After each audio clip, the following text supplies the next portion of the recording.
Hey guys, I'm Alana from Win Win, And I'm Jess from Win Win. and welcome to this week's episode of Insights from a Mining Recruiter's Perspective. It is April the 6th and a lovely Friday. Happy Easter to you for the next upcoming days. Right, Jess, we have had some burning questions come through from people who are just wanting to know everything about the mining and recruitment industry. Do you want to kick it off?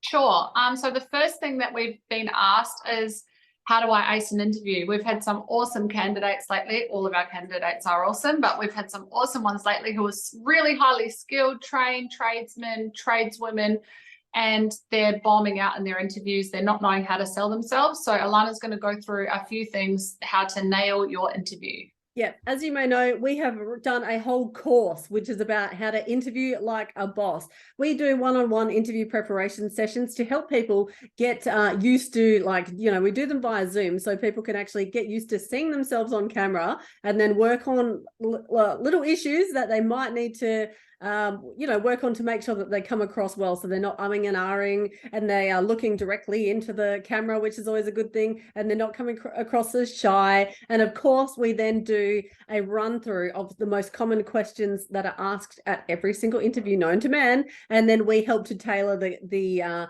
candidates' answers to make them applicable. So as we all know, especially if you're doing a virtual online interview, these are AI based, right? These are based on algorithms that you need to be saying this, this, and this to appropriately sell yourself. If we've done a resume for you, basically all that information is what you need to be saying. But again, it comes down to how you're verbalizing it and the key things that you're going to be emphasizing to make sure that you can hit those algorithms in that virtual online interview, because that is going to make or break as to whether you get then to the next stage, which is potentially the face-to-face or the group interview. So I want to run through 4 things that you need to be emphasizing in your interviews and some of the stuff that you need to be saying. So the first thing is teamwork. This is a massive one, especially for mining roles. You're out there in a team environment. Yeah, unless you're like have some random like autonomous role, but that generally doesn't happen. Everyone works in a team, especially if you're operating. So you need to be able to effectively show and give examples of you working effectively within a team environment. So I'm not going to go into too much of that one, but that's one thing that you definitely need to be able to emphasize. But on the same token, the fact that you can work autonomously to achieve your KPIs as well. The next one is longevity. This is a big one when it comes to mining companies. As you know, especially, it costs thousands of dollars to onboard one candidate to send them up to site. So if you are basically like one of those candidates that come across as you're just going to be job jumping, so they'll spend that couple of the grand onboarding you for then you to jump over to another job, that company just views you as a liability and a waste of money. So why should they spend all that money giving you this awesome opportunity if you're potentially going to go jump to the next company for an extra dollar? So that's one thing as well. You need to be, especially if you get asked the question, where do you see yourself in 5 years? That's your opportunity to really hammer it home and say, yes, I do want this opportunity for the job that you're being interviewed for now, but I'm looking forward to continue my career, potentially grow within the role and, go down this track. So it's pretty standard. Longevity is one of the things definitely talk about. The next one is so ridiculously obvious. I don't even know why I need to bring it up, but it's safety. I'm sure you'll agree there, Jess. Safety is paramount, especially for mining roles. So what safety aspects are you talking about? Are you dealing with isolations, permits to work, JHAs, standard operating procedures? Those are all the key information that is probably written on your resume, if we've done it for you, that has got you to that interview stage. So you basically need to be able to elaborate on the safety key points that are going to be relevant to the job that you're going for. So that is definitely a big, big, big one. And the last one is communication, right? So communication, verbal, non-verbal, two-way radio communication, it's extremely important for you to be able to verbalize and communicate effectively when you're out on site. So this can be as well, you being able to stop a job because you see that there's something dangerous going on there, or there's a potential hazard, or somebody's doing something that could be hazardous. So that is definitely communication, two-way, like I said, being able to communicate potential hazards during your pre-start, your toolboxes. Definitely talk about communication. So those are my 4 things that I definitely think that you need to be trying to work into your interview skills, especially when you're doing the virtual online interviews with the world's biggest mining companies. Jess, anything to add with that? This has hit any sore spots for you and you think, oh, I don't really know what to say. I've got this interview coming up. Even if we haven't done your resume, get in touch. We've got an awesome interview like a boss course. It's online. We can also do an interview preparation course with you face to face, but the course online is awesome. You get to keep it forever once you purchase it, and you can use it, especially if you're applying for a few jobs. You've got a few interviews coming up. You can go back and rewatch and relearn. And it's just practice. Definitely. And the course is really good as well, because a lot of people don't know questions to ask at their interviews, apart from like, oh, what's the food like? Oh, do I get a permanent room? Like stuff like that. But there's actually some really awesome key questions that you can ask, which will immediately put you above any other candidate who's going in asking, oh, so do I get a permanent room? Like, so it can be actually beneficial. We show you as well the 2 best ways to answer every single question using the STAR method and the repeat back method. So that is awesome. But yeah, I think as well, the when we do the Zoom virtual like interview prep sessions with people, that's a great opportunity for somebody to watch themselves and to go, oh, I better stop saying every single 5 words, or this is how I come across. I need to do it with a little bit more confidence. So yeah, it can be a great opportunity. So if you need help with that, there's probably going to be a link below here somewhere that we'll chuck into this video. So yeah, check that out. But yeah, Jess, the next topic, are you done with that one? Yep, that one's all. Yeah, all wrapped up. Great. Okay, let's talk about the point of hire. This is a question that keeps coming up all the time. Candidates are in New South Wales and they're applying for jobs in Western Australia or Queensland or Darwin or whatever. Tell us, Jess, what's going on there? It's just a big no. No. Or never ever apply for jobs. If you're willing to relocate, that is awesome, and like good on you. That is another amazing topic that we love to talk about. Check out our YouTube channel. But yeah, definitely always make sure that your point of hire on your resume, on your your profiles you're using, whether it's LinkedIn, Seek, Jora, Indeed, all of those are the point of hire is the same place and state as where they're hiring for the job, because that's automatically going to knock you back. And we have this question come up all the time with people that we're troubleshooting, saying, you've done my resume and I'm not getting anywhere, and I've applied for 50 jobs and I haven't, I'm getting knocked back for all of them. And 9 times out of 10, it's that point of hire is incorrect. So it's really important.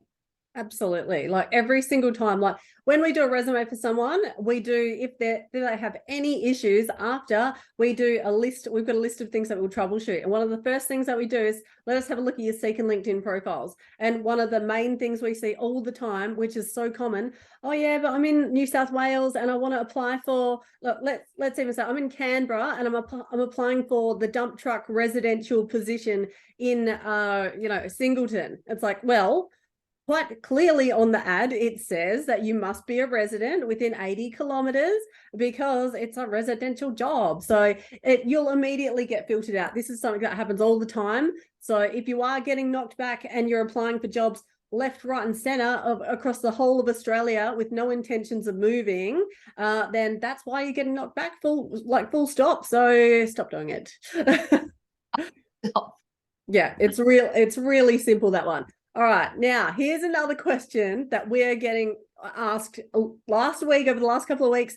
3 times I've been asked this question, and it is, how do I get an entry-level Moxie job? Jess, tell me, how do you get an entry-level Moxie job? You don't get an entry-level Moxie job. There's no such thing. It is not an entry-level job at all. That is the job that everyone wants. You do not.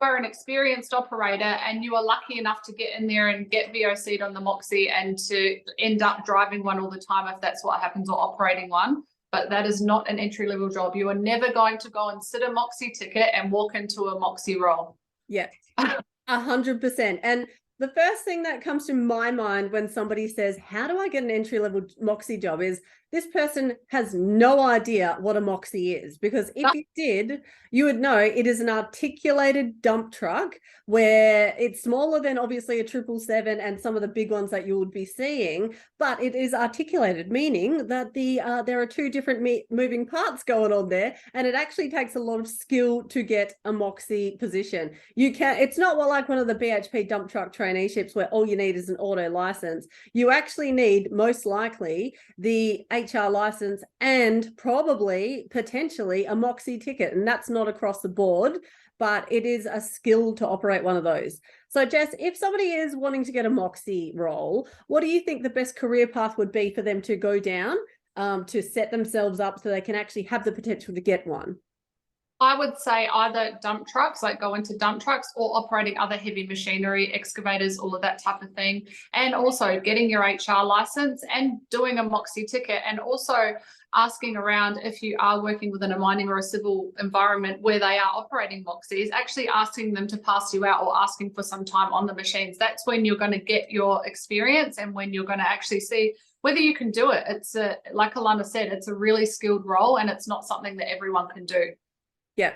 I think one of the easiest ways, and my background obviously coming from civil, is to try to get your foot in the door to an entry-level civil role. And that's more along the lines of operating a roller. And then the next step is operating a water cart. And then the next step is operating a Moxie. So unless your brother-in-law is the superintendent, you're not going to walk straight into an entry-level Moxie job, because there's no such thing. So hopefully that's been a conclusive answer on that one. All right, Jess, what's the next one that you want to cover? We've had this question as well a few times in the last couple of weeks, is where is the best place to get my white card and my police clearance from? You know, there's so many companies doing them all now. I don't think there's really any right or wrong answers. There doesn't seem to be any scams going on with either of them. But we say generally jump on Google, look in your state to see, you know, which is the best one to use for both of them. We usually say CV Check or Cited. They're two of the bigger companies over here that we recommend, that we've used before and we've referred people to.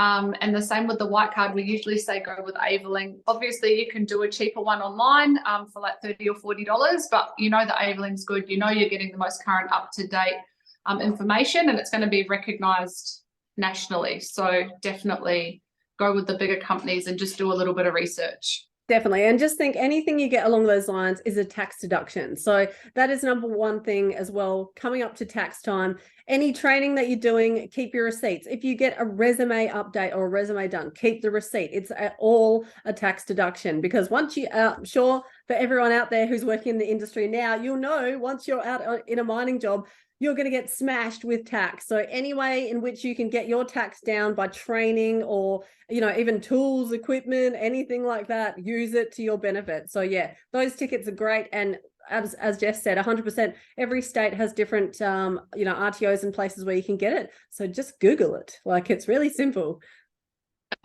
Yeah.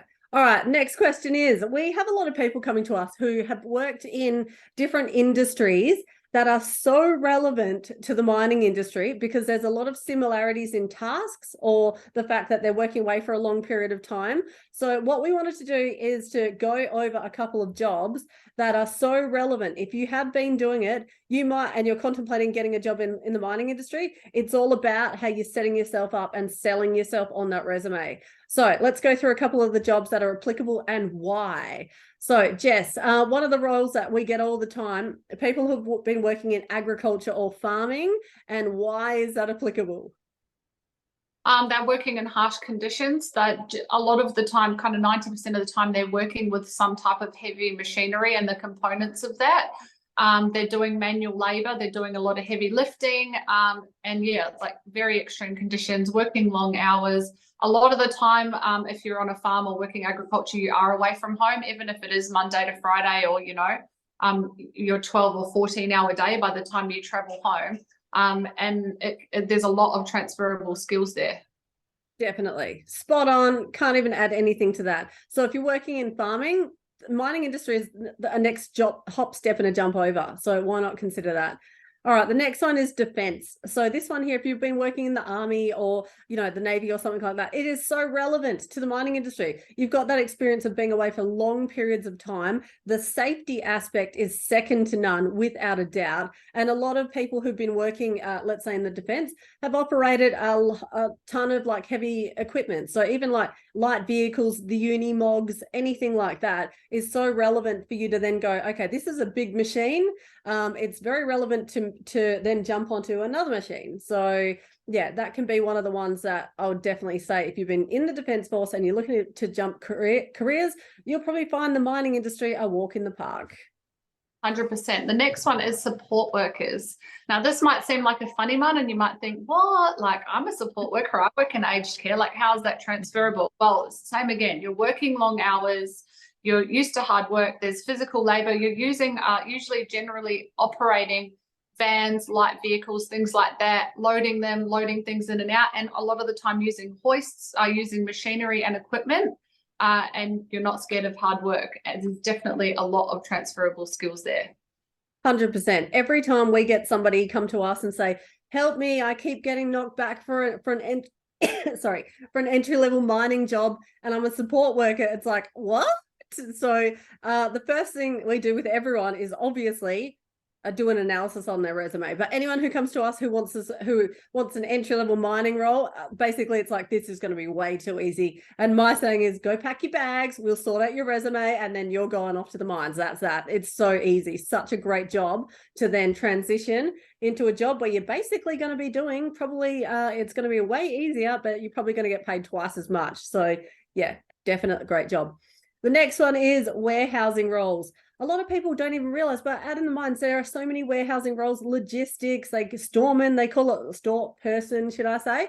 They call it a different thing. The capacity to jump from working in like Coles back dock or something like that to then jumping into a warehousing role is so ridiculously simple. That again is another job where we have people come to us and pretty much I'm just like, game on, you're out, see you mate, enjoy your FIFO job. But again, it's all about what is going on to that resume that is going to make it applicable to the mining industry, so that when it goes through the applicant tracking system and onto that recruiter's desk, they're going to say, this person is amazing. So warehousing roles, you're operating forklifts, pallet jacks, telehandlers, whatever it might be, different mobile plant and equipment, you're pre-starting it, you're like, you know, using effective two-way radio communication, just stuff like that. So that's the sort of stuff. If you're in one of those jobs and you're looking for a mining job and you keep getting knocked back, get in contact with us. Obviously, we'll get you in. Last one, Jess. Awesome. The next one is construction. Now, it can be construction or civil construction as well. So we love both of those. And it's the same again, just like Alana said. We see these resumes come over our desks and we're like, yes, you're going to be flying out next week, because it's crazy how transferable the skills are. The same again, you're operating machinery, you're heavy lifting, you're manual handling, you're doing pre-starts, you know, you're communicating, you're doing two-way communications, you're operating vehicles on site. It's all transferable. And you may think, we have so many people come to us in these types of roles that say, yeah, I really want to get in. I'm not really sure where to start because I haven't really done anything like that. Man, you're doing it all day, every day. We just need to show you that you're doing it, explain to you how you need to sell yourself, and you'll be off in a killer job in no time. Exactly. Probably earning twice as much money and doing half the amount of work. So yeah, so warehousing. So those are some of our top jobs. If you're in them right now and you keep getting knocked back for mining jobs, it's because of your resume. That's it. It's because the key selling points that you're already doing need to be put there in a way so that it's applicable for you to be able to get that job. So yeah, full stop. Super easy to do. All right, the next one is unions, right? We had a question come through. Should I join a union? What are the pros and cons? Both Jess and I have been in a union ourselves. So yeah, look, I would say the pros and cons are you've got someone there who's got your back, right? A professional who, if any issues go down with your contract or with your having issues with your superintendent or whatever it might be, there is always a place, and it's always good to have somebody who knows the law and who can go into bat for you. So, you know, union fees are generally, they don't cost that much and they're a tax deduction anyway. So again, Like, you're basically utilizing a professional to help you, like if you need it. Like, not everyone needs unions, and I'd say probably 90% of the jobs that I've been in, I haven't been in a union. It was just a couple where there were a few dodgy things happening with the company, and it's like, right, okay, let's get on and make sure that we have our back covered. Jess, what about yourself? I feel exactly the same. I think if if you're in an industry or in a role where, a lot of your peers are in a union, I know that a lot of tradies, a lot of them, they're in unions, and a lot of construction workers are in like the construction unions and stuff like that. They're quite big groups that need a lot of help, especially with fair wages and fair work and hours you're working, conditions of work. If you're in a role like that where you feel like you need that support, I think it's awesome. I think it's just case-by-case basis, whatever you feel good with. If you're happy and you can negotiate and talk to your employer or talk to your supervisors about what's going on at work to do with pay or conditions or whatever's happening, if you're comfortable in doing that, then cool, do it yourself. You can always go, call Fair Work or anyone if you need to. But if you think you need that support, or there are things like Alana said that are going on that are a bit dodgy and you just want to have that backup, then all for it. Definitely, it's a tax write-off. It's never going to be a bad thing. I think it's always, even if it's just a few spam emails you get every month and you don't really interact with them, at least you've got that there if you do need to use it. Yep, spot on. So it's completely up to you, and what union you should join is based upon obviously what industry you're in. So there's hospitality unions, there's transport unions, so just make electrical unions. So just Google or ask people in your industry if they can recommend what union you should be in.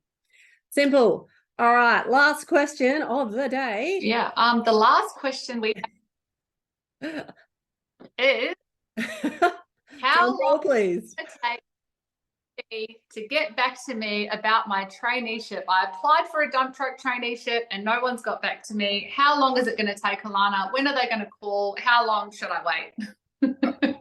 This is what I'd say to you. How long is this piece of string that you can't see here? That question there is so loaded, it's not even funny. Like, it's really a case of where you're up to, what job that you've applied for, their process, whether you've been lost in translation somewhere in their system. So you might go do the virtual online interview, and then you might hear back the next day, which could be like, yes, we want you to progress you to the group interview, or you might not hear back for a couple of months. So that's when, I always say to people, squeaky wheel syndrome. It's hard to get hold of companies like BHP, yes, but where there's a will, there's a way. And if you don't know how to network your way into doing that, contact us, because we are basically the ultimate queens at networking people into their dream job. So yeah, anything else, Jess, on that one? It's pretty straightforward. No, it's pretty straightforward. Like, don't go and hand your notice in because you've done the virtual interview and they've told you you've proceeded to the next step. Like, please don't do anything drastic or tell your boss that you're leaving to go get a job at PHP. Yeah. It's really on an individual case-by-case basis. We don't know. We can't tell you. BHP probably can't even tell you. It's some people it's been a week or two. Some people it's been 6 to 12 months. It depends on their pools of candidates and what's going on in their recruitment and what sites they're recruiting for. So just sit tight, apply for other roles. If you are actually actively looking for work, apply for other roles as well. And then if that comes up down the track, it comes up, but don't bank on that being the one thing that gets you in. Yeah, and don't bank on them actually offering you that job when they do go to give you a job, because it's been a case where people have gone to apply for this traineeship. They're going through the process. They think that they're actually going to be ending up in that traineeship, and then they're no deal, but they're asked whether they want to go into that role instead. So anything can happen, my friends. Roll with the punches, see what happens, and squeaky wheel the bejesus out of them. So yeah, if you don't know how to do that, get in contact with us and we'll show you how to squeaky wheel the crap out of employers, so they're like, okay, all right, here's the answer. In a professional way, of course. Yes. Yeah, right. So, okay, well, Jess, thank you so much for joining me on today's episode. Hopefully you at home have found this helpful and we've answered your questions. If you have any questions you want answered, chuck them in the comment section below. Also comment on anything that we might have had a chat about that you might have been through, such as the medicals or anything like that. Or have you got an entry-level Moxie role? If you have, I would love to hear from you.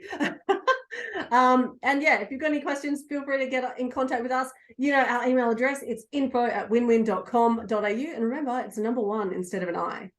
Thanks, Jess. Thanks, Alana. Have a good one. Bye.